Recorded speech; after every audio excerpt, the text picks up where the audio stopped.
Good evening again. Myself Pawan Jha, Director Vijay Study Circle, again welcomes all of you in this special class organized for the coming 11 to 13 JPSC interview. और इस class में आज मैं बताऊंगा कि JPSC में interview का क्या इतिहास रहा है। उसके बाद मैं चर्चा करूंगा कि JPSC में किस तरह के क्वेश्चन इंटरव्यू में पूछे जाते। साथ ही मैं चर्चा करूंगा कि आपको इस इंटरव्यू के लिए किस तरह से अभी प्रिपेयर रहना है। इन सभी बातों की इस क्लास में मैं चर्चा करूंगा। सबसे पहले थोड़ा सा JPSC के इंटरव्यू के इतिहास को देख लें तो JPSC में अब तक जो इंटरव्यू कंडक्ट की गई वो टोटल 7 एग्जाम्स हुए। इससे पहले वो सातों एग्जाम में अगर आप फर्स्ट JPSC और सेकेंड JPSC को एक्सेप्शंस मान लें, क्योंकि वो इंटरव्यू के लेवल ही नहीं थे और जिस तरह से इंटरव्यू कंडक्ट कराया गया वो आयोग की विश्वसनीयता पर सवाल उठाया था। रियल इंटरव्यू जो PCS स्टैंडर्ड का शुरू हुआ वो थर्ड JPSC से शुरू हुआ और थर्ड JPSC से बिल्कुल स्टैंडर्ड ही बदल गया। स्टैंडर्ड ये बदल गया कि ये इंटरव्यू से अब किसी भी स्टूडेंट को शिकायत नहीं रहती है इसके स्टैंडर्ड को लेकर। ये UPSC पैटर्न पर जो सीनियर IAS वगैरह रहते हैं उनको पैनल में शामिल किया जाता है। चेयरमैन और मेंबर्स की बोर्ड होती है। तो ऐसी स्थिति में इंटरव्यू का लेवल बहुत अच्छा हो गया थर्ड JPSC से। तो इस वजह से अब इंटरव्यू के लिए एक तैयारी प्रिपरेशन ये भी आवश्यक होती है। लेकिन अधिकतर स्टूडेंट और स्टूडेंट को तैयार करने वाले उनके मेंटोर इंटरव्यू का मतलब केवल मॉक समझते हैं। मॉक इंटरव्यू किसी स्टूडेंट से पूछिए कि इंटरव्यू की तैयारी होगी, उसकी जगह वो ये पूछता है कि मॉक इंटरव्यू कब होगा। यानी इंटरव्यू को वो मॉक समझते हैं, केवल मॉक से तैयारी। अभी मैं आपके सामने कुछ फैक्ट्स रखता हूं और देखता हूं कि आप क्या समझ पा रहे हैं कि केवल मॉक से ही आपकी इंटरव्यू की तैयारी हो जाएगी। अब तो मुझे लगता है साउंड का इशू नहीं होगा। आपने लिखा साउंड नहीं आ रहा है, मैंने तो टेस्ट किया, साउंड आ रही है। साउंड आपका प्रॉब्लम होगा। तो मॉक इंटरव्यू और इंटरव्यू रियल इंटरव्यू दोनों में डिफरेंस क्या है सो देखिए। हमारे JPSC इंटरव्यू में 5 पहलुओं से प्रश्न पूछे जाते हैं। 5 पहलुओं से आपका प्रश्न पूछा जा सकता है इंटरव्यू में। वो 5 पहलू कौन कौन से हैं, एस्पेक्ट्स जरा देखिए। पहला पहलू है जो सबसे इंपॉर्टेंट है, आपका बायोडाटा। आपका बायोडाटा से सवाल पूछा जा सकता है। सवाल कैसे होंगे मैं अभी बताऊंगा, पहले जरा देख लेते हैं वो 5 एस्पेक्ट्स कौन है। उसके बाद दूसरे तरह का सवाल जो पूछा जाता है वो आपके ग्रेजुएशन सब्जेक्ट से पूछे जा सकते।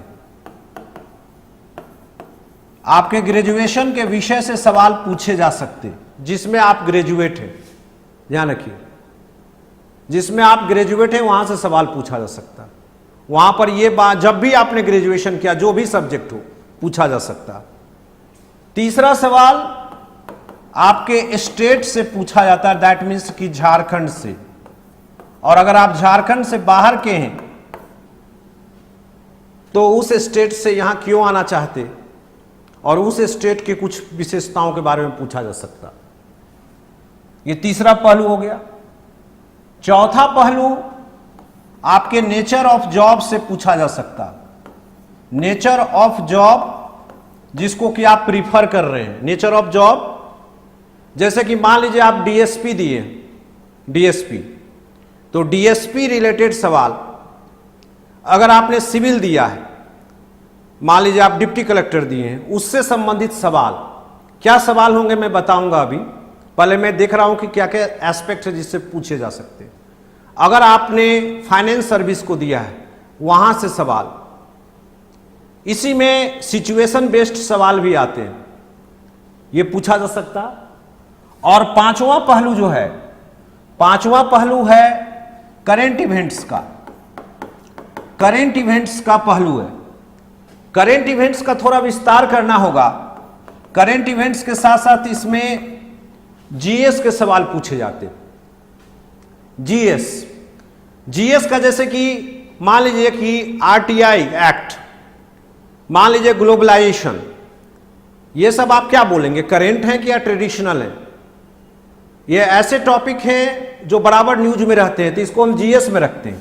और यहां पर करंट का क्या मतलब होता है? यहां पर करंट का मतलब होता है एकदम करंट। एकदम करंट का मतलब मान लीजिए जिस दिन आपका इंटरव्यू हो रहा है, उस दिन तक के सवाल पूछे जा सकते हैं। और पिछले कुछ समय से चल रहे न्यूज में, जैसे मान लीजिए अभी जो मुद्दे चल रहे हैं, नीट वाला इशू चल रहा है, नीट का इशू चल रहा है, लोकसभा का सेशन चल रहा है, ऐसे मुद्दे जो एकदम करंट हो गए, उससे यही पांच इशू है जिसमें कि इंटरव्यू होता है। केवल 5 इश्यूज से इंटरव्यू होता है। अब इसमें क्या क्या क्वेश्चन आते हैं उसको देखने से पहले आपका इंटरव्यू के लिए कितना टाइम देता है। पिछले 2 बार से जो जेपीएससी इंटरव्यू कंडक्ट करा रही है, जेपीएससी इंटरव्यू के लिए ज्यादा समय नहीं देती है। बहुत कम स्टूडेंट होते हैं, बहुत समय अगर दिया जा रहा है तो उनको 15 से 20 मिनट दिया जा रहा है। 25 मिनट्स रेयर है, इससे आगे मैंने नहीं देखा जो दिया जा रहा है। और एवरेज अगर बात करें तो 10 से 12 मिनट का समय दिया जा रहा है एक कैंडिडेट पर, किसी कंडीशन में 5 से 6 मिनट भी। तो ऐसी स्थिति में टाइम बहुत कम दिया जा रहा है इंटरव्यू के लिए। क्या इस बार भी ऐसा ही होगा? इस बार भी ऐसा ही मुझे लगता है हो सकता है, क्योंकि जल्द से जल्द इंटरव्यू लेना है और रिजल्ट भी जल्द से जल्द देना है। अब ऐसी स्थिति में अभी हमने बताया कि आपके 5 पहलू से क्वेश्चन पूछे जा सकते हैं, तो बहुत संयोग होता है सभी स्टूडेंट से 5 पहलू पर सवाल पूछा जाए, यह कोई जरूरी नहीं है। किसी का हो सकता है करंट से ही पूछते रह जाए, किसी का हो सकता है केवल झारखंड से पूछते रह जाए, किसी का ग्रेजुएशन पेपर से ही पूछते रह जाए। ऐसा भी हुआ है और हो सकता है। सर कितने नंबर वालों को इंटरव्यू के लिए तैयार रहना चाहिए, इस पर तो हम एक वीडियो ही बना चुके हैं, उस वीडियो को आपको देखना पड़ेगा। पिछला वीडियो मेरा इसी पर है कि कितने वालों को तैयार रहना चाहिए। अभी तो मैं इतना ही कहूँगा कि जो भी मेंस एग्जाम दिए हैं और उनको लगता है कि हमारा सही गया है एग्जाम, सबको तैयार रहना चाहिए, किसी को भी कॉल आ सकती है। तो ऐसा कोई जरूरी नहीं है कि 5 पहलू पूछे, कोई एक पहलू से ही पूछते रहे और टाइम ओवर। तो यह संयोग है कि क्या आपसे पूछा जाए। और ऐसा भी हो सकता है कि सभी से एक एक सवाल पूछा जाए, यह भी हो सकता है। इसलिए आपको 5 पहलू का तैयारी रखना होगा, 5 पहलू में। अब वो 5 पहलू तैयारी किस तरह से करेंगे, क्या होगा? तो जैसे मैंने शुरुआत की थी, अधिकतर स्टूडेंट इंटरव्यू की तैयारी का मतलब समझते हैं मॉक इंटरव्यू। वो मॉक इंटरव्यू ही समझते हैं कि तैयारी का एकमात्र साधन है। ठीक है, ये सोच ही गलत है। और उनको तैयारी करने वाले भी केवल मॉक करवाते हैं। मॉक करवा करके ऐसे स्टूडेंट अपना मौकड़ी कराते हैं। जैसे कि मान लीजिए कि हमने मॉक में आपसे सवाल पूछा, मैं बेसिक सवाल पूछूं कि भाई आप साइंस स्ट्रीम लिए थे, फिर साइंस स्ट्रीम लेकर के इंजीनियरिंग किए थे मान लीजिए आप, तो फिर आप इस सर्विस में क्यों आना चाहते हैं? आपने तो राज्य और देश का पैसा बर्बाद कर दिया और फिर आप इस सर्विस में आ रहे हैं, तो इसका क्या जवाब होना चाहिए? इसका तैयारी किए बिना जो मन में आता है जवाब देते हैं। आप प्रशासन में क्यों जाना चाहते हैं? जिसको जो मन आता है वो जवाब देता है। सही जवाब क्या होना चाहिए? ये तैयारी आपने कहाँ की? आप तो मॉक दिए जा रहे हैं, कोई फर्क ही नहीं पड़ रहा है। उसमें इंप्रूवमेंट कैसा हो? यदि किसी का मेंस एग्जामिनेशन एवरेज गया है, क्या वो इंटरव्यू की तैयारी कर सकता है? देखिए, आपने लिखा कि किसी स्टूडेंट का अगर एवरेज गया है तो तैयारी कर सकता है कि नहीं कर सकता है। देखिए, बात ऐसा है कि इंटरव्यू ऐसा चीज है, जेपीएससी इंटरव्यू, कि आगे भी अगर आप सिलेक्शन करना चाहते, अपियर होना चाहते, तो इंटरव्यू तो फेस करना होगा। आज आप बता रहे हैं कि एवरेज गया है, आप श्योर नहीं है कि आपका होगा कि नहीं। मान लीजिए अगर आपका हो गया तो आपको जेपीएससी केवल 7 दिन देती है। 7 दिन में इंटरव्यू का क्या तैयारी होगा? 7 दिन में वो मॉक हो पाएगा? वो भी मॉक ढंग से नहीं हो पाएगा, क्योंकि 7 दिन के समय में आपको ये 5 पहलू करने हैं। आप लोग में से कितने लोग? इसलिए तैयारी करने में हर्ज नहीं है, भले इस बात की गारंटी हो कि आप क्वालिफाई करेंगे कि नहीं करेंगे, जैसा कि आपने कहा कि डाउट हो सकता है। तो ऐसी स्थिति में सर 575 नंबर वाले का फाइनल लिस्ट में नेम आ पाएगा। ये 575 नंबर किसको आ रहा है? यही चीज से तो मैं बचना चाहता हूं कि 575 नंबर किसने कहा कि किसको आ रहा है। अभी तो कॉपी भी चेक नहीं हुई कि मान लीजिए आपने कहीं से पता कर लिया हो। ये तो आप अपने मन से नंबर दे रहे हैं। वैसे अगर अपने मन से भी दे रहे हैं और 575 बना रहे हैं तो भी मेरे अनुसार तो बिल्कुल आना चाहिए, क्योंकि मैं तो कटअप कुछ और ही बता रहा हूं। समझ गए? सर मेरा 116 नंबर ऑब्जेक्टिव में है, तो और सब क्वेश्चंस लिखा है, एवरेज लिख पाए हैं। चलिए, मैंने कहा ना कि जो लोग भी मेंस दिए हैं, जब तक रिजल्ट नहीं आती, अनलेस एंड अनटिल की बहुत खराब चला गया हो, वही अपने को रेस से बाहर समझे। अगर एवरेज भी गए हैं तो आप तैयार हो सकते हैं। तो जैसे ये इंटरव्यू हमने कहा कि मॉक इंटरव्यू लास्ट चीज है। मॉक से पहले आपको तैयार रहना, आपको जवाब के लिए तैयार रहना है, तैयारी करनी होगी। लेकिन अधिकतर लोग तैयारी नहीं करते हैं, ना तो तैयारी कराई जाती है। हमारा प्लान 25 से 30 दिनों का होता है तैयारी का। अब जैसे देखिए, मैं बता रहा हूं कि क्वेश्चन किस तरह से होते हैं। पहला सेक्शन हमने लिया बायोडाटा का। बायोडाटा देखिए, ये एकमात्र सेक्शन है जो हर स्टूडेंट का डिफरेंट होगा। हर स्टूडेंट का ये डिफरेंट होगा, ये उसका पर्सनल है और सबसे ज्यादा सवाल यहीं से पूछा जाता है। और हर स्टूडेंट के लिए अलग सवाल होंगे। आपने इसका वर्क किया कि नहीं किया? बायोडाटा वर्क क्या होता है मैं अभी आपको बता रहा हूं। सर इंटरव्यू का फीस वापिस कर देंगे ना क्वालिफाई नहीं होने पे।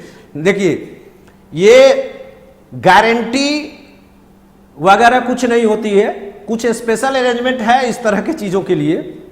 उसके लिए आप दिए गए नंबर पर संपर्क करें, लेकिन इस तरह की गारंटी हम कुछ नहीं देते हैं। ना बोलते हैं कि हो जाएगा, सफल हो जाएंगे, वापस कर देंगे, ऐसा कुछ नहीं है। कुछ सिस्टम जरूर मैंने बनाया वैसा। अब आइए कि जैसे बायोडाटा सबका अलग होगा। अब बायोडाटा वर्क क्या होता है? जैसे पहला सवाल कि मान लीजिए आप एक टीचर हैं, कहीं पोस्टेड है। मान लीजिए आप में से कोई टीचर है, तो अगर आप टीचर हैं तो आपके लिए यह सवाल होगा, आप इस नौकरी को छोड़कर इसमें क्यों आना चाहते हो? Why do you are interested to join this service? आपका अलग होगा। मान लीजिए कोई अनएम्प्लॉयड है जो कहीं जॉब में नहीं है, वो उससे पूछेगा कि आप प्रशासन में क्यों आना चाहते हैं? Why do you are interested to come into administration? क्या दोनों का जवाब एक ही होगा? क्या दोनों का जवाब एक होगा? इसके अलावा देखिए, इसके अलावा अपना परिचय दीजिए। जेपीएससी का एक फेवरेट क्वेश्चन है, इंट्रोड्यूस योरसेल्फ। बैठते के साथ पहला क्वेश्चन होता है कि अपना परिचय दीजिए। ज्यादातर मैंने यही देखा है। अपना परिचय देने में, अपना इंट्रोडक्शन देने में आप क्या बोलेंगे? आपको क्या बोलना है? बहुत सारे लड़के अपना नाम, पिताजी का नाम, पूरे फैमिली मेंबर्स का नाम, मैट्रिक कहां से किए, इंटर कहां से किए, सारा चीज डिटेल दे रहे हैं। कभी कभी उनको टोकता है कि आपका परिचय पूछा था, आपका बायोडाटा नहीं, वो मेरे पास है। तो ऐसी स्थिति में क्या बोलना चाहिए ये पता ही नहीं है कि क्या बोलना चाहिए। उसके बाद मगर ये पर्सनल सवाल ये होगा कि किसी स्टूडेंट ने आईएससी किया होगा, आईएससी, उसके बाद उसने आर्ट्स सब्जेक्ट लिया होगा, बीए, तो आपने आईएससी कर करके फिर बैचलर ऑफ आर्ट्स आपने ग्रेजुएशन आर्ट्स से क्यों किया। कोई स्टूडेंट होगा जिसका कि आईएससी और बीएससी या फिर बीए ग्रेजुएशन में गैपिंग होगा, गैप ईयर होगा, तो उसका सवाल अलग उठेगा, आपका गैप क्यों है, जवाब अलग होगा। बायोडाटा में फिर आपका हॉबी भी आता है। हॉबी, बहुत सारे लड़के ये सोचते हैं कि ये जो फॉर्म मिलेगा आपको, फॉर्म भरने के लिए, इंटरव्यू के लिए आएगा, उसमें हॉबी का कॉलम नहीं रहता है, ठीक है, यूपीएससी में रहता है। तो बहुत सारे स्टूडेंट सोचते हैं कि हॉबी शायद नहीं पूछता है यहां पे, वो फॉर्म में रहे या ना रहे, आपको हॉबी पूछता है अंदर, और हो सकता है आपसे पूछ दे। एक स्टूडेंट मुझे याद है, जब मैं 5th जेपीएससी का इंटरव्यू ले रहा था, उस वक्त एक स्टूडेंट ने कहा, सर हॉबी क्यों करवा रहे हैं, हॉबी से सवाल नहीं पूछेगा, वहां पर कॉलम में भी नहीं दिया हुआ। हमने कहा कि ठीक है, नहीं पूछा जाएगा, कम से कम तैयारी करके रखो, और संजोग देखिए उसको हॉबी से ही पूछा गया। इसलिए हॉबी भी सबका डिफरेंट होगा। बहुत सारे लड़के इसमें कंफ्यूज है कि हम हॉबी क्या रखें। हॉबी रखने की चीज नहीं होती, हॉबी क्या है उस पर पूछा जाता है। तो बहुत सारे लड़के बोलते हैं मैं कमजोर आर्थिक परिवेश में रहा हूं, इकोनॉमिकली वीकर सेक्शन, मेरी कोई हॉबी नहीं रही। हॉबी के लिए आर्थिक स्थिति मजबूत रहना कहां तक जरूरी है, वही पूछेगा आपसे सवाल कि कहां तक मजबूत रहना जरूरी है। हॉबी के लिए आर्थिक स्थिति से क्या मतलब है। तो इस तरह के जवाब आपको देना क्या है पता ही नहीं है, क्योंकि आप इंटरव्यू की तैयारी ही नहीं करते। आप केवल मॉक में जो मन आता है जवाब देते, और आपके मेंटर वही बात करते। क्योंकि अब जरा देखिए, हॉबी के अलावा आपके होम टाउन से, बायोडाटा में होम टाउन से, अगर विलेज है विलेज से, गांव से, वहां से सवाल पूछे जाते। अगर कोई हिस्टोरिकल, कोई अचीवमेंट या कोई फेमस चीज होगा, वहां से पूछे जाता है। मान लीजिए आप गिरिडीह के होंगे, तो गिरिडीह के पारसनाथ से सवाल पूछने का चांस ज्यादा बनेगा। आप अगर रांची से होंगे, रांची के प्रॉब्लम्स से, ट्रैफिक प्रॉब्लम्स, इन सब से सवाल ज्यादा बनेगा। ये आपका व्यक्तिगत सवाल होगा, ठीक है। उसके बाद व्यक्तिगत सवाल में से बायोडाटा में यह भी हो सकता है कि आप भाई प्रशासन में आप डीएसपी दिए हैं, तो डीएसपी क्यों दिए आप, why you have opted for DSP.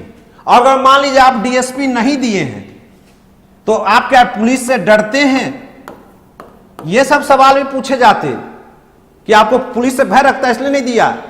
जो महिलाएं हैं, गर्ल्स कैंडिडेट का 5 के अलावा एक और सेक्शन बनता है। गर्ल्स कैंडिडेट का महिला संबंधी सवाल भी पूछता है, महिला रिलेटेड क्वेश्चंस होते हैं। जैसे आप ये बताइए कि अगर आप अनमैरिड हैं, आप मैरिज प्रपोजल में एक बेरोजगार को चुनेंगी कि एक आईएएस ऑफिसर का प्रपोजल है उसको चुनेंगी, किसको आप चुनेंगी। फिर अगर आपका पति आपको बोल दे कि नौकरी छोड़ दो तो क्या करोगी।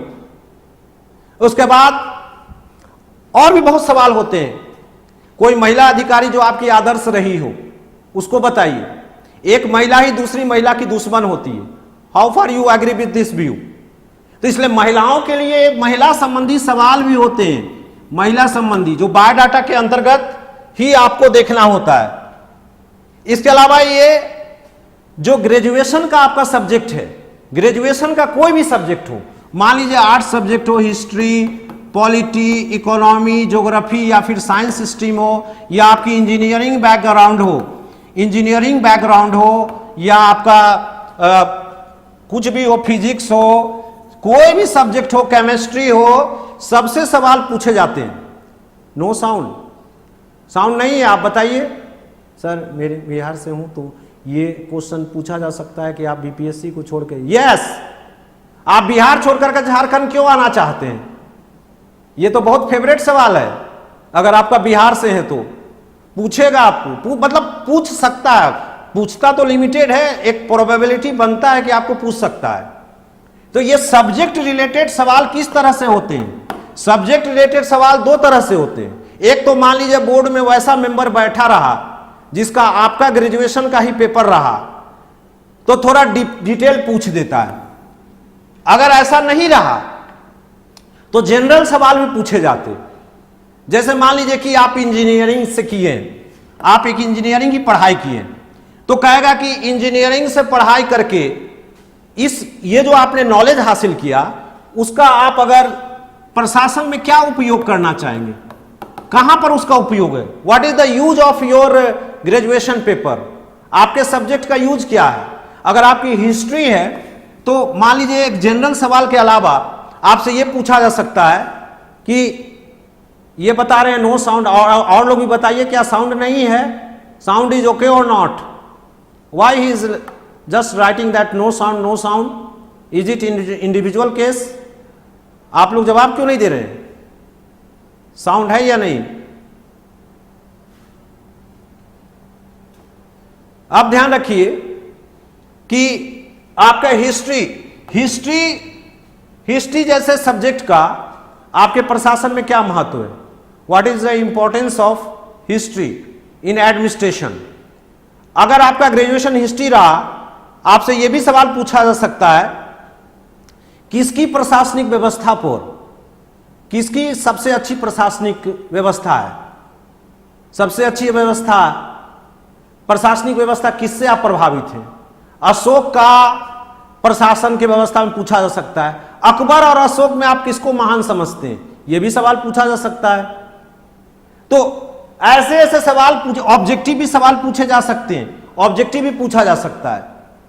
फिजिक्स का, केमिस्ट्री का, सब सब्जेक्ट का सवाल बनेगा। अब है कि अभी हम ये बता रहे हैं सवाल कैसे होंगे, फिर आएंगे तैयारी कैसे करेंगे, तैयारी कैसे होगा। ये हो गया ग्रेजुएशन सब्जेक्ट का सवाल, ठीक है। अब इसके बाद जो तीसरा सवाल बनता है वो स्टेट रिलेटेड सवाल, झारखंड संबंधी सवाल।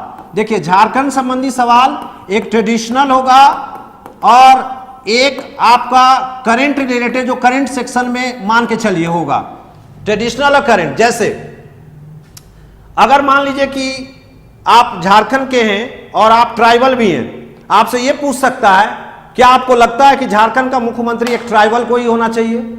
Do you agree with the view that a chief minister should be a tribal? उसके बाद आपको पूछेगा कि क्या आप झारखंड को एक पिछड़ा राज्य मानते हैं?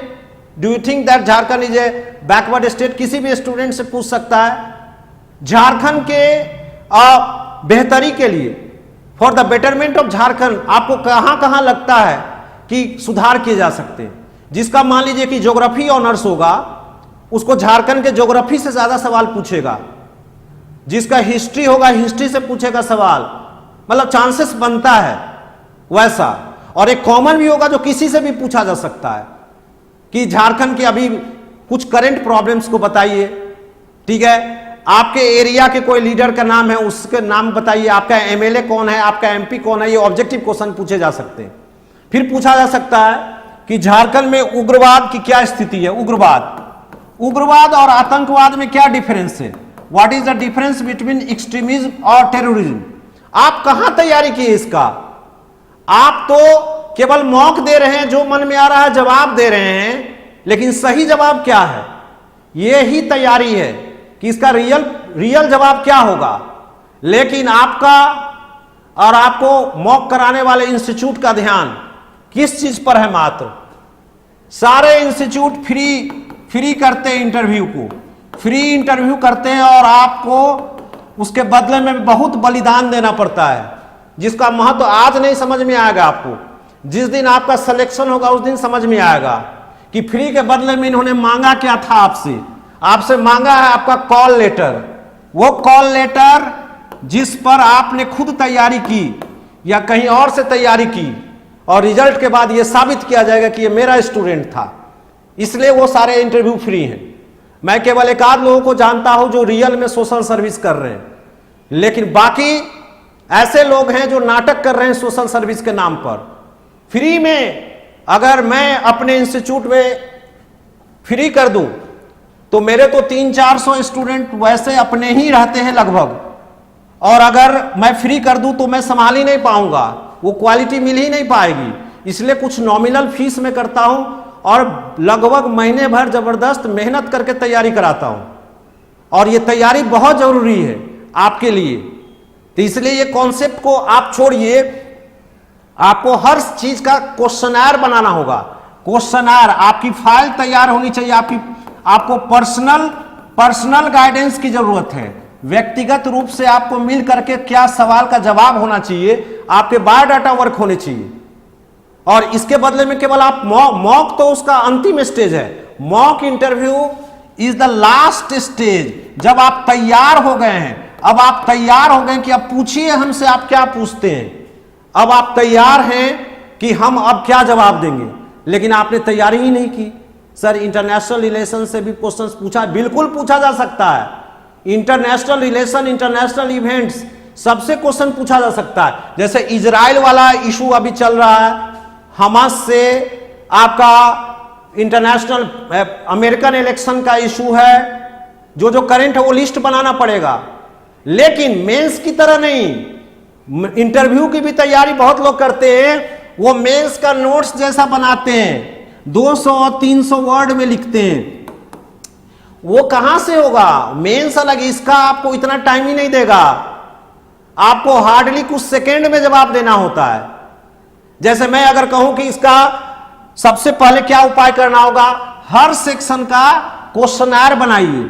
जैसे झारखंड सेक्शन है तो झारखंड सेक्शन में क्वेश्चनर बनाइए, प्रश्नावली, क्या क्या क्वेश्चन हो सकता है। अगर आप प्रश्नावली बनाने जाएंगे तो लगभग 25 से 30 क्वेश्चन बनेंगे। इस 25 से 30 क्वेश्चन के जवाब देने के क्रम में 15-20 क्वेश्चन और उठेंगे, और इन सबको बनाना चाहिए, और उसका 2 से 3 लाइन में जवाब, केवल 2 से 3 लाइन में जवाब होना चाहिए आपके दिमाग में। यह नहीं कि जनजातियों की क्या समस्याएं हैं, तो मेंस के नोट्स में आप 6 पेज लिखे थे, 8 पेज लिखे थे मेंस में, उस तरह का नोट्स से कोई काम नहीं चलेगा। उस तरह का नोट्स आपको नहीं चाहिए, आपको स्पेसिफिक चाहिए। तो यह प्रश्नावली बनाना होगा और उसका जवाब ढूंढना होगा। प्रश्नावली किसका? हर चीज का, बायोडाटा का, पर्सनल, ये एकमात्र चीज है जो पर्सनल होगा। बाकी चीज सामूहिक हो सकता है, जैसे करंट इवेंट सामूहिक हो सकता है, झारखंड स्टेट का प्रॉब्लम सामूहिक होगा, महिला संबंधी वीमेन रिलेटेड सामूहिक होगा, ग्रेजुएशन सब्जेक्ट भी कुछ लोगों का एक होगा। ये चीजें सामूहिक हो सकती हैं, लेकिन ये सबका अलग होगा जिस पर पर्सनल गाइडलाइन चाहिए, पर्सनल डिस्कशन चाहिए, पर्सनल क्वेश्चंस चाहिए आपको। फिर उसके बाद आपके क्वेरीज होंगे, आपके क्वेरीज हो सकते हैं। सर ऑनलाइन मोड में इंटरव्यू की तैयारी कर सकते हैं, ऑनलाइन ही करना है आपको ज्यादातर। जब तक रिजल्ट नहीं आती आप ऑनलाइन ही कीजिए, जो दूर में है, जो नजदीक में आ सकते हैं। वैसे भी मेरे पास बहुत ज्यादा क्षमता नहीं है कि ऑफलाइन में बहुत लोगों को करवा सकूं, इसलिए हम ऑनलाइन को ही प्रीफर करेंगे। हाँ, जब मॉक होगा, मॉक के समय में आपको ऑफलाइन आना होगा, मॉक के समय में ऑफलाइन आना होगा। ये जितनी बातें मैंने कहा कि क्वेश्चनर बनाना होगा, वो 7 दिन में संभव नहीं है। 7 दिन में संभव नहीं है कि मैं तैयारी भी करा दूं और आपका मॉक भी मैं 3-3 ले लूं। मेरी प्लानिंग है कि हर स्टूडेंट का बायोडाटा अलग तैयार हो, बायोडाटा, पर्सनल डिस्कशन हो हमसे। ये कहां से संभव है? जब 300-400 स्टूडेंट आते हैं, उस वक्त मैं पर्सनल केयर कैसे कर पाऊंगा?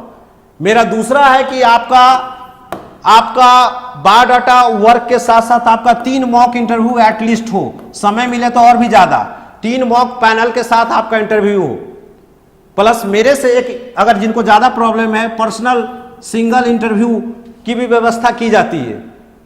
उसके बाद डेली 1 घंटे का क्लास जो मैंने बताया वो सब करना होगा। ध्यान रखिए कि आपको क्लास करना होगा। ये चीजें क्वेश्चनर बना करके डिस्कशन ऐसे करके आप प्रिपेयर्ड होंगे, और उसके बाद जब सारा प्रिपेयर हो गया तब मॉक दीजिए। और इसमें करंट जो होगा वो पर डे जुड़ता रहेगा, करंट पर डे जुड़ता रहेगा। जिस दिन आप जा रहे हैं उस दिन भी करंट पूछ सकता है, उस दिन का भी करंट, क्योंकि जो लोग इंटरव्यू दे रहे हैं उसका। अब जैसे देखिए, कुछ लड़के होंगे जो जॉब में दे दिए होंगे, पहला चॉइस दिए होंगे वित्त सेवा, फाइनेंस। ऐसे स्टूडेंट को तुरंत पहले पिकअप करता है, पूछता है कि सभी लोग तो डिप्टी कलेक्टर और डीएसपी देते हैं, आपने फाइनेंस क्यों दिया है? वैसे शायद इसमें फाइनेंस है या नहीं, आई एम नॉट श्योर। जो भी हो, मान लीजिए किसी ने शिक्षा सेवा दिया, शिक्षा सेवा, तो उसको पूछेगा कि आपने पहला प्रेफरेंस शिक्षा सेवा क्यों दिया, ठीक है? या आपने डीएसपी दिया तो डीएसपी क्यों दिया, सिविल दिया तो सिविल क्यों दिया आपने, इसका रीजन। अगर आपका ध्यान रखें कि अगर आप कोई नौकरी ऑलरेडी कर रहे हैं, वो ऐसे लोगों को नौकरी से ज्यादा सवाल पूछा जाता है, मतलब चांस बनता है। कभी कभी तो देखा नहीं भी पूछा है। जैसे मान लीजिए कोई जॉब में आप कर रहे हैं, 3rd ग्रेड के जॉब में या कोई और जॉब में, तो आपको ये जरूर सवाल पूछा जाएगा वहां क्या क्या काम था, क्या करते थे आप, और उसको छोड़ करके आप यहां क्यों आ रहे हैं, इसका हम क्या जवाब दें। मान लीजिए मैंने देखा है क्लास जो शुरू हो रही है 2 जुलाई से, 2 जुलाई से क्लासेस शुरू हो रही है। मैंने देखा है कि ज्यादातर 40% यहां पर टीचर होते हैं जो इंटरव्यू देते हैं, टीचर्स बैकग्राउंड होता है, वो इंटरव्यू देते हैं। उनसे ये सवाल पूछता है कि आप ये बताइए कि टीचर बड़ा है कि प्रशासक। फटाक से वो जवाब देते हैं कि प्रशासक। क्या ये जवाब सही है कि बड़ा है? यहां बड़ा छोटा का क्या बात है, किस अर्थ में बड़ा? राधा कृष्णन से भी कोई बड़ा हुआ आपको पूछेगा कि राधा कृष्णन से भी कोई बड़ा हुआ जो कि एक शिक्षक थे, वहां बड़ा नहीं बोलना चाहिए था, वहां अपनी बात कीजिए। आप वहां पर आप बात बोलिए, पहले सैलरी का डिफरेंस बताइए कि सैलरी में क्या है, अपना प्रमोशन एवेन्यूज बताइए। दूसरा, शिक्षा के लिए हम ज्यादा बेहतर कर सकते हैं अगर एडमिनिस्ट्रेशन में जाएंगे। यहां हम एक स्कूल में एक सब्जेक्ट में है, प्रशासन में जाएंगे तो मेरे दायरे में बहुत ज्यादा अधिकार रहेगा। ये सब बातें बताना सीखना पड़ेगा, क्या जवाब दे। बैंक की नौकरी कर रहे हैं, बैंक की नौकरी छोड़ करके, बैंक वाला नौकरी तो अच्छा होता है जी, इसको छोड़कर इसमें धूल फांकने क्यों आ रहे हो, इसका क्या जवाब देंगे आप? खाली चाहते हैं मॉक दें, मॉक दे के मॉक के लिए तैयार होंगे तब तो देंगे।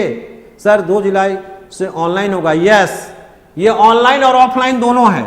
ऑफलाइन हमारे पास लिमिटेड सीट है, ऑफलाइन लिमिटेड सीट है, ऑनलाइन तो जितना भी चाहें उतना कर सकते हैं, लेकिन मेरी क्षमताएं सीमित हैं।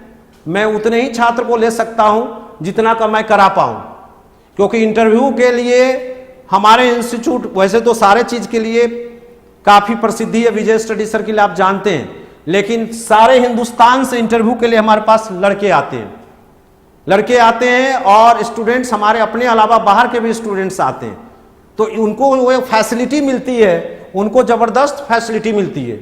आप जो भी मॉक देंगे आपको उसकी रिकॉर्डिंग मिलेगी, आपका रिकॉर्डिंग होगा, वो रिकॉर्डिंग आपको उपलब्ध कराया जाएगा, वो रिकॉर्डिंग उपलब्ध कराया जाएगा ताकि कमियों को देख सकें आप।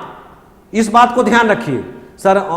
ये सब जितनी इंक्वायरी आप फीस की इंक्वायरी कर रहे हैं वो 7004468258 पर कीजिए। ये निःशुल्क नहीं है, लेकिन बहुत नॉमिनल चार्ज है, नॉमिनल चार्ज है और ये निःशुल्क नहीं है। मैंने कहा ना कि अगर मैं निःशुल्क कर दूं तो जितने भी इंटरव्यू देने वाले हैं 80% विजय स्टडी सर्किल आ जाएंगे, इसलिए मेरे लिए संभव नहीं होगा क्वालिटी को मेंटेन करना, इसलिए हमने सशुल्क रखा है।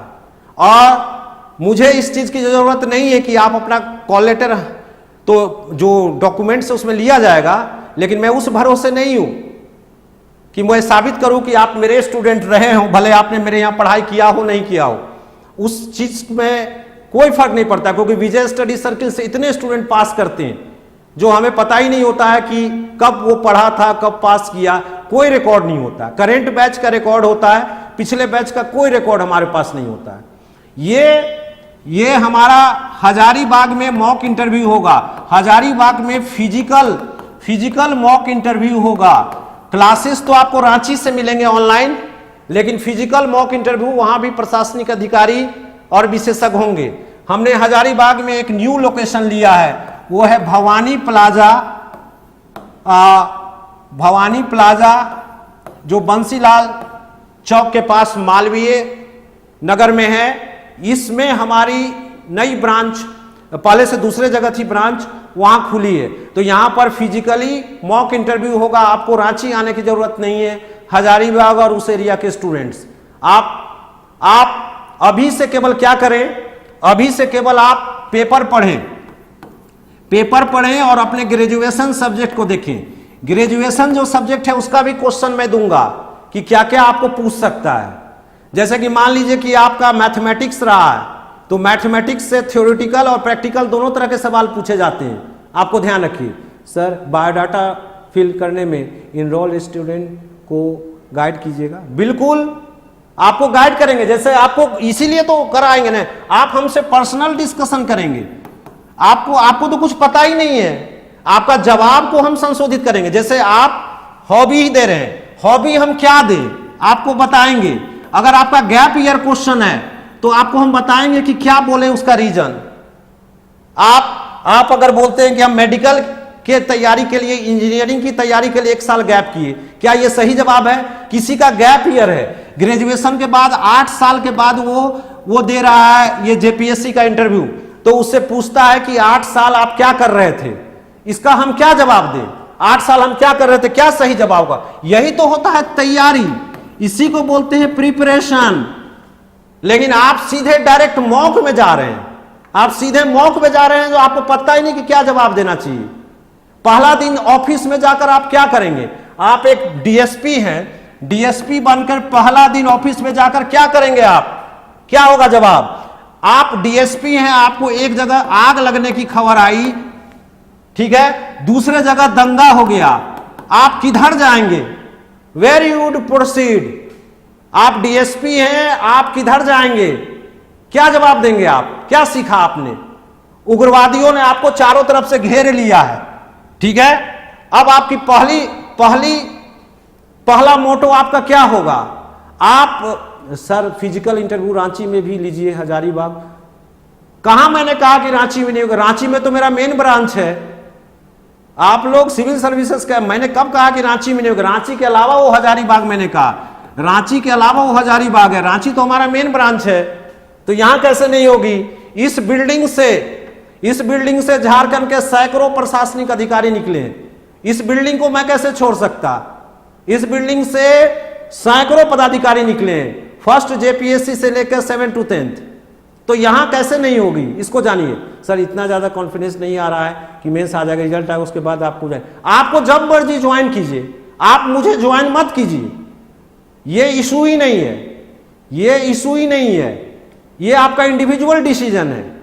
आप मेरे पास नहीं आइए। बहुत सारे स्टूडेंट्स फीस, यहां नॉमिनल फीस रहने के कारण नहीं आते, नहीं आ सकते वो, लेकिन हम नॉमिनल फीस लेंगे ही, क्योंकि हम नहीं करवा सकते फ्री में। तो इसलिए ये तो आपका पर्सनल डिसीजन, आप आए या ना आए, लेकिन मेरा जो सिस्टम है वो सिस्टम में मैं फॉलो करता रहूंगा और करता रहूंगा। ये आपका व्यक्तिगत डिसीजन है। आप सिलेक्शन के बाद आए, आप नहीं आए, इसमें मैं क्या कर सकता हूं? लेकिन मेरा जो सिस्टम है, जो हमें विश्वास करते हैं, जो पहले से जानते हैं, उनके लिए मैं अपना सिस्टम कैसे छोड़ सकता हूं? ये तो आपका व्यक्तिगत निर्णय है। सभी लोग क्या मेरे पास थोड़े ही आएंगे? मेरे कुछ अपने स्टूडेंट भी नहीं आएंगे जो पहले पढ़े हैं, क्योंकि उनको फ्री ज्यादा पसंद होता है, तो जाएंगे, उनको मैं रोक नहीं सकता। लेकिन मेरा जो सिस्टम है, मेरा जो प्रणाली है, उस प्रणाली को, उसको मेंटेन करने के लिए मुझे पता है कि मुझे क्या करना है, इसलिए उसको ध्यान रखिए। सर ध्यान रखिए। ऑफलाइन में तो फिर कैसे पर्सनल गाइडलाइन होगा? ऑनलाइन में कैसे पर्सनल गाइडलाइन होगा? ऑनलाइन में क्या जूम सिस्टम नहीं है, ऑनलाइन में क्या 1-to-1 इंटरेक्शन नहीं है, केवल मॉक इंटरव्यू के लिए ऑफलाइन आना होगा। मॉक भी ले सकते हैं ऑनलाइन, कोरोना में लिया बीपीएससी का, लेकिन वो बेहतर नहीं होगा। पर्सनल गाइडेंस आपका 1-to-1 मेरे साथ होगा, व्हाट्सएप पर हो सकता है, व्हाट्सएप कॉल पर हो सकता है, तो कैसे नहीं होगा? बाकी क्लास आप ज्वाइन करेंगे। दुनिया इतनी एडवांस हो गई है और आपको लग रहा है कि कांटेक्ट ही नहीं होगा। कांटेक्ट कैसे ना, लेकिन ऑफलाइन आप मॉक जो है ऑफलाइन ही दीजिए। मॉक भी ले सकते हैं ऑनलाइन, लेकिन आप ऑफलाइन ही मॉक दीजिए, क्योंकि ऑफलाइन में बेहतर इमोशंस पता चलता है, प्रेशर थोड़ा ज्यादा होता है। बाकी गाइडलाइन वगैरह तो ऑनलाइन हो गई ही, इस बात को ध्यान रखिए। सर PWD 550 मार्क्स में इंटरव्यू आएगा। अब हम इस पर तो पहले वीडियो बना चुके हैं, आएगा कि नहीं आएगा, कितना है, ध्यान रखिए। इसके बाद सर रांची मैं तो जवाब दे दिया। अब बताइए, जो जवाब आप जो भी जवाब दीजिएगा ध्यान रखिए, क्या रिटायरमेंट की उम्र बढ़नी चाहिए? क्या रिटायरमेंट की उम्र बढ़नी चाहिए? अगर यह सवाल पूछे, मान लीजिए यही सवाल, क्या आप समझते हैं सरकारी कर्मचारियों के सेवानिवृत्ति की उम्र बढ़नी चाहिए? आप जो जवाब देंगे उसका उल्टा वो बोलेगा। अगर आप बोलेंगे कि उम्र बढ़नी चाहिए तो बोलेगा क्यों बढ़नी चाहिए बताइए, उम्र बढ़ने से तो अनएम्प्लॉयमेंट ज्यादा बढ़ेगा। आप ऐसी स्थिति में क्या जवाब देंगे? क्या जवाब होना चाहिए इसका? ये तरीके आप कब सीखेंगे? आपको क्या जवाब होना, जो भी आप बोलेंगे उसका उल्टा वो बोलेगा जहां विवादपूर्ण चीजें हैं। तो आपको ये सीखना पड़ेगा। सर नॉमिनल फीस कितना है? सर ये नॉमिनल फीस दो तरह का सिस्टम है। एक नॉमिनल, एकदम नॉमिनल जब तक रिजल्ट नहीं आता है, जब तक रिजल्ट नहीं आता है एकदम नॉमिनल, रिजल्ट आ गया तो थोड़ा प्लस नॉमिनल, नहीं आया तो उतना नॉमिनल के लिए रिस्क लीजिए आप। क्या है, चूंकि ये पढ़ाई की क्लास है, ये सब जानिए आप इस नंबर पर डायल कीजिए या व्हाट्सअप कीजिए 7004468258। तो इस चीज को ध्यान रखिए कि ये चीज वहां से पता कीजिए। अभी मुझे पढ़ाने दीजिए, बताने दीजिए, जो काम मेरा है वो काम करने दीजिए, जो जैसा काम है। विजय स्टडी सर्किल में हर JPSC इंटरव्यू में हम लोग एक ही तरह की व्यवस्था रखें और आज तक इंटरव्यू के स्टैंडर्ड को गिरने नहीं दिया। हमारे यहाँ इंटरव्यू का लास्ट स्टेज है मॉक, और आप मॉक इंटरव्यू लास्ट है और आप इसी को समझते हैं इंटरव्यू की तैयारी। मॉक को आपको हम तैयार करके तब मॉक में भेजेंगे और कोई भी प्रश्न हो उसका जवाब देंगे। इंटरव्यू में क्या क्वेश्चनर बनाने से प्रश्न सॉल्व हो जाएंगे? देखिए, क्या प्रश्न पूछ सकता है इसकी कोई गारंटी नहीं होती है, लेकिन सिमिलर क्वेश्चन पूछे जाते, एटीट्यूड क्या होना चाहिए जवाब देने का, यह सब तो तैयारी होता है। आपका व्यक्तित्व परीक्षण है। बहुत सारे ये लोग सोचते हैं कि व्यक्तित्व हम बदल देंगे। अरे जब वो 30 साल में नहीं बदल पाया तो वो 7 दिन में क्या व्यक्तित्व बदल दोगे? दावे ये होते हैं कि हम व्यक्तित्व बदल देंगे। व्यक्तित्व नहीं बदल सकता। Personality can't be changed. Personality केवल उसमें क्या हो सकता है, पर्सनालिटी में केवल आपको थोड़ा सा रिफाइनमेंट हो सकता है, परिष्करण हो सकता है। देखो ऐसे नहीं बोलना चाहिए, ऐसे बैठना चाहिए, ऐसा जवाब दो, ये हो सकता है। ठीक है। अब कोई लड़का जवाब देते समय हाथ खूब हिलाता हो, जवाब देगा और लगेगा कि ऐसे जा रहा है आसमान में उसका हाथ। क्या सर हाथ को रोक देना चाहिए कि हाथ नहीं रोकना चाहिए? आप बोल दिए आदर, देखो हाथ नहीं फेंकना चाहिए, हाथ मत फेंको। ऐसा ना हो कि हाथ फेंकते फेंकते एक मेंबर को एक हाथ लगा दिए, हाथ मत फेंको, लेकिन वो आदत से मजबूर है, वो हाथ फेंकेगा ही। तो इसका क्या उपाय है? इसका उपाय वो नहीं बताएंगे कि हाथ मत फेंको। उसका उपाय है कि तुम डायरी या फाइल को कैरी करो। जो तुम इंटरव्यू देने जाओ तो डायरी या फाइल को कैरी करो। फाइल को तुम पकड़े रहोगे हाथ से। जब फाइल को तुम पकड़े रहोगे हाथ से तो तुम हाथ नहीं फेंकोगे। और ऐसे बोल देते हैं किसी स्टूडेंट को कि मत फेंकना जी। अरे वो बचपने से हाथ फेंक रहा है, बचपन में मां बाप को हाथ लगाया थप्पड़, और अब लगा रहा है वो मेंबर को ही थप्पड़ लगा देगा, नहीं रुकेगा उसका हाथ। उसी तरह से देखिए कि कौन सा ड्रेस हमको पहनना चाहिए, ड्रेसिंग सेंस क्या होना चाहिए, यह सब कितना महत्वपूर्ण है।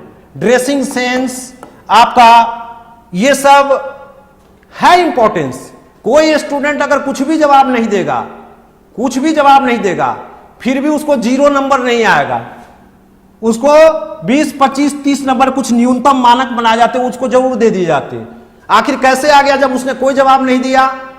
बैठने का ढंग, उठने का ढंग, ड्रेस का, इन सब पर भी मार्क्स दिए जाते। वो एटिकेट मैनर कहलाते हैं। वो सब में फुल मार्क्स आपको लेना चाहिए, वहां उसमें आपको फुल मार्क्स मिलना चाहिए, क्योंकि ये बहुत कठिन नहीं है। बाकी इंटरव्यू में क्या सभी प्रश्नों का जवाब देना सही होता है, मतलब जरूरी है? नहीं। इंटरव्यू ही ऐसा सेक्शन है जिसमें कि कोई जरूरी नहीं है कि आप सारे प्रश्नों का जवाब दें, ऐसा कोई जरूरी नहीं है।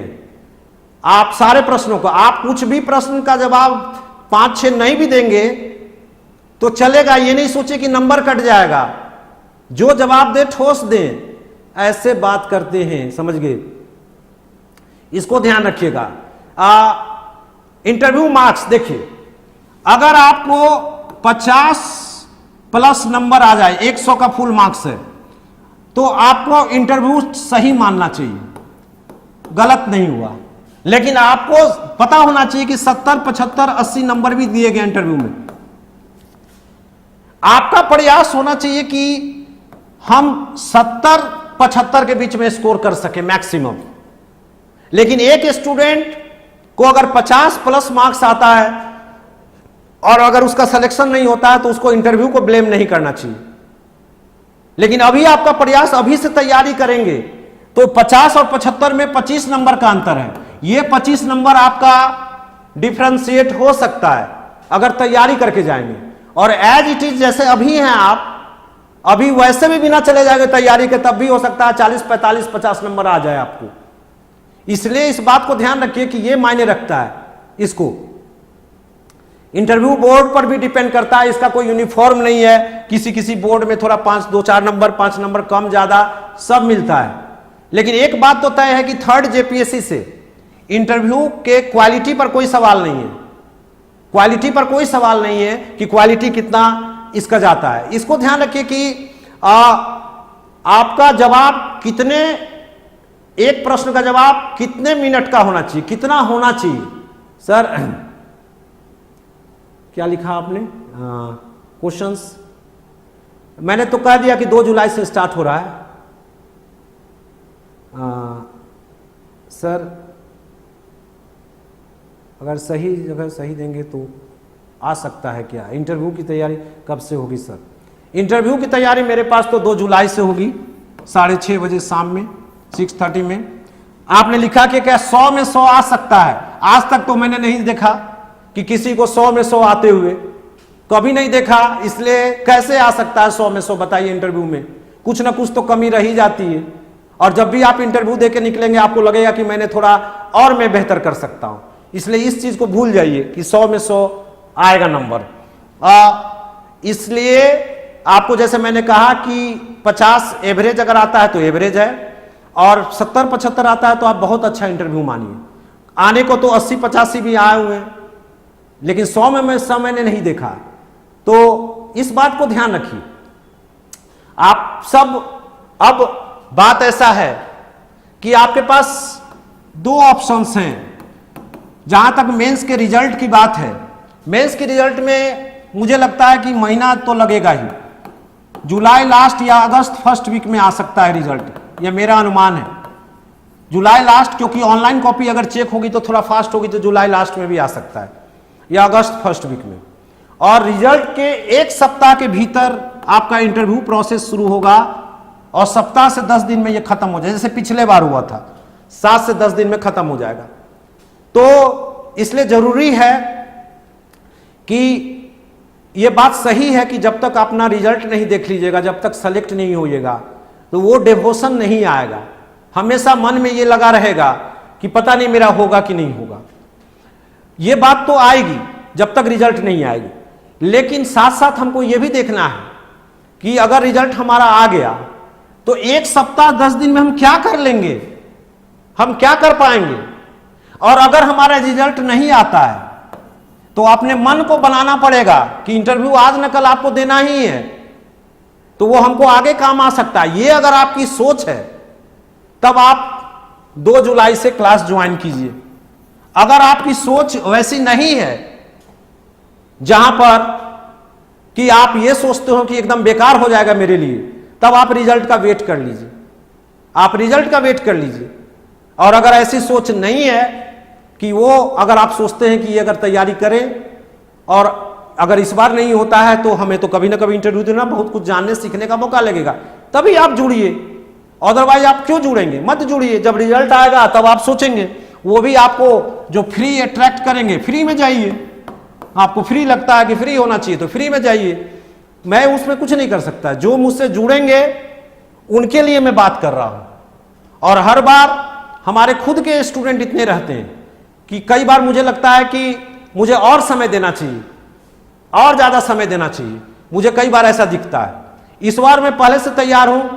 पिछले बार मैं उतना उम्मीद नहीं किया था कि 7 दिन में इंटरव्यू हो जाएगा। कभी मैंने देखा नहीं था। कोरोना पीरियड में भी हुआ था, लेकिन लगा था कि कुछ अपवाद है 6th में। लेकिन ये 7 दिन में इंटरव्यू लेने वाली प्रक्रिया 2-2 बार देख लिया, तो इसलिए अब लग रहा है इस बार भी 7 दिन में ही होगा। इसलिए मेरे जो स्टूडेंट हैं, मेरे पास जो पढ़ाई किए, जो हम पर डिपेंडेंट हैं, उनके लिए तो मैं अभी छोड़ ही नहीं सकता। उनको तो मैं रिजल्ट आए या ना आए, उनकी तैयारी कराना मेरा प्राइम लक्ष्य है। और उनको हमसे जुड़ना ही है, और वो हमसे जुड़ेंगे ही। अब रहा कि ध्यान रखिए प्लीज, यहां पर हम लोग बात करें, सही कहा आपने कि पर्सनल बातें हम लोग इस पर ना करें, हम लोग एक सामूहिक बातें करें और काम की बातें करें। हमारा चैनल एक पढ़ाई के लिए समर्पित चैनल है, इसलिए इसमें हम वही बातें करते हैं। इंटरव्यू के लिए मैंने बताया कि आप में से जो लोग देर ज्वाइन किए, 5 पहलू से ही क्वेश्चन आते हैं। वीडियो को शुरू से देख लीजिएगा, और ये 5 पहलू की पूरी तैयारी हमारे पास होगी, और इसके बाद हम मॉक इंटरव्यू करवाएंगे। हमारी ऑनलाइन क्लासेस हर जगह उपलब्ध हैं, जो लाइव और रिकॉर्डिंग दोनों होगी। और जो हमारा मॉक इंटरव्यू वो 2 जगह होगा, एक जगह रांची में होगी और दूसरी हजारीबाग में होगी। मॉक इंटरव्यू हमारा लास्ट स्टेज है। अभी हम सबसे पहले आपका पर्सनल वर्क करेंगे, बायोडाटा वर्क करेंगे। डिस्क्रिप्शन में इस क्लास के डिस्क्रिप्शन में आपका सब डिटेल दिया हुआ है, उसको देख लीजिएगा। ये डिटेल आपके क्लास के डिस्क्रिप्शन में। बाकी इंक्वायरी आप कर लीजिएगा 7004468258 पर इंक्वायरी आप व्हाट्सएप या इंक्वायरी कर लीजिएगा। ऑफलाइन के लिए मेरे पास लिमिटेड सीट हैं, इसलिए जो लोग ऑफलाइन ज्वाइन करना चाहते हैं वो जल्द से जल्द ज्वाइन करेंगे। ऑनलाइन के लिए तो कोई ऐसी सीमा रेखा नहीं है कि क्या आप कितने भी लोग जुड़ सकते हैं। तो बायोडाटा जो लोग दूर रह रहे हैं उनका हम ऑनलाइन ही बायोडाटा वर्क करा देंगे, और जो यहाँ रह रहे हैं, जो ऑफलाइन हमारे पास आएंगे, उन सबको टाइम दिया जाएगा। किस टाइम में आप आए, आपके सहमति से, आपके अनुसार आपको टाइम दिया जाएगा कि कब आप बायोडाटा वर्क के लिए आए। बाकी current events Jharkhand, nature of job, इन सब का क्लास होगा। इन सब का क्लास में आपको इंपॉर्टेंट क्वेश्चनर लिखवाएंगे और जवाब बताएंगे कि इसका जवाब आपको क्या देना चाहिए। ये काम हम करेंगे।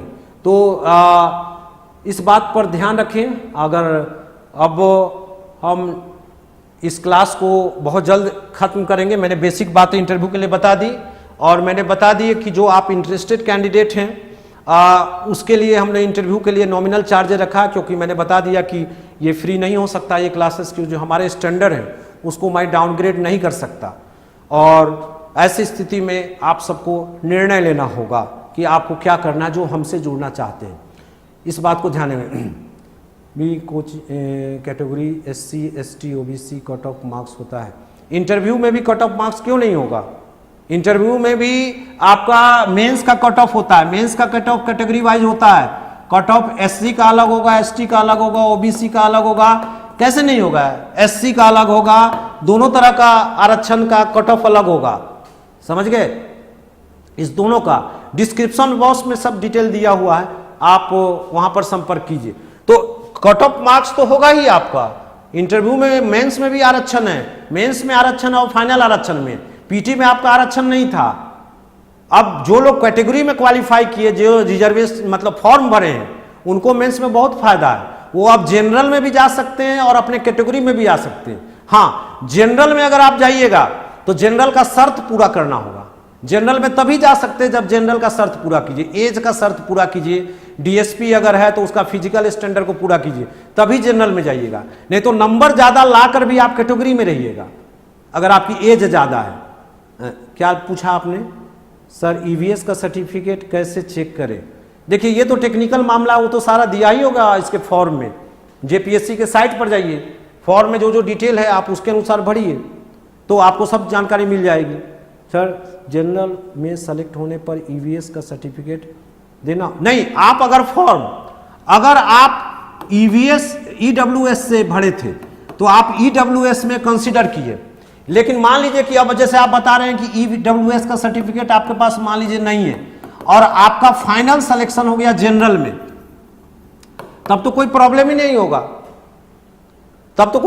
होगा, लेकिन मान लीजिए जनरल में नहीं हुआ और ईडब्ल्यूएस में आपका सिलेक्शन हुआ, ठीक है, अभी तो इंटरव्यू देने के लिए जाइएगा, मान लीजिए ईडब्ल्यूएस का सर्टिफिकेट मांगेगा आपको, फाइनल सिलेक्शन में तो कोई फर्क नहीं पड़ता है आपका, इसको ध्यान रखिएगा।